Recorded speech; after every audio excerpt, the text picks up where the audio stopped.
Good afternoon, Robert Scribbler on this Wednesday, December the 13th. Gorgeous day today with some very glassy conditions. Did get out there for surf session number 250. Oh my God, I cannot believe it. If you had told me I would surf 250 sessions at the beginning of 2023, I'd be like, dude, you're crazy. So, yep, awesome. Did get out with some of my buds, surfing, had some good times. Wave conditions earlier today were better than they are now. It looks like we've got 1 to 3 foot waves here in Nags Head, just off of Jeanette's Pier.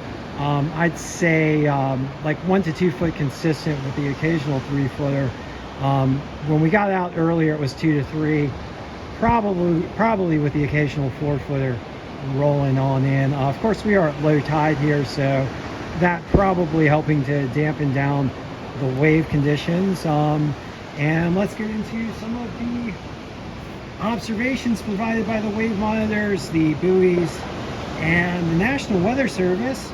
Right now at Nags Head, looks like we got 1 to 3 foot waves and clean conditions with an east-southeast swell at 2.6 foot and 8 seconds. We do have some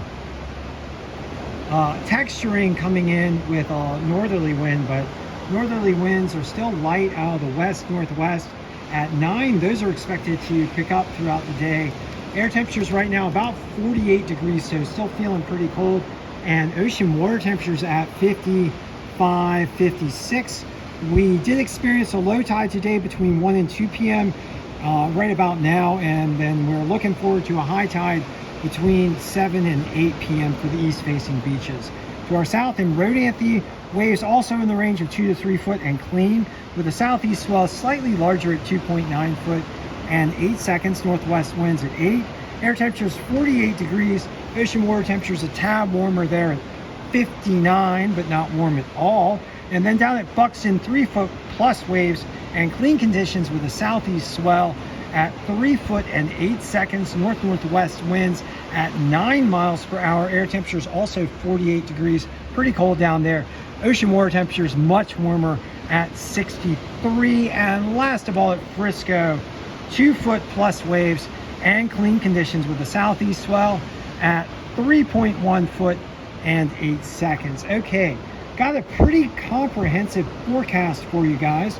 Right now, we are experiencing a deepening high pressure system just to our west, which will bring strengthening northerly winds by later in the afternoon today.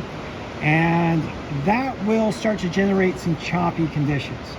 Tomorrow morning, choppy conditions expected with some relatively small waves, but with those stronger winds coming in from the north, wave heights expected to grow throughout the afternoon, getting to 2 to 4, possibly 2 to 5 feet late in the day on Wednesday. And I'm sorry, late in the day on Thursday. Correction, all of that was for Thursday. And so choppy and larger waves late in the day on Thursday. And then by Friday, calming down again by morning with some calmer west-northwesterly winds and some clean 2 to 4 foot surf up and down the Outer Banks by late morning and running through the afternoon on Friday. And then on Saturday, we are looking at a developing coastal system producing 2 to 3 foot choppy waves on Saturday. And then by the time we get into Sunday, we are looking forward to another gale, a major gale with winds between 45 and 60 miles per hour, and waves developing into a very large surf by late Sunday in the 10 to 16 foot range.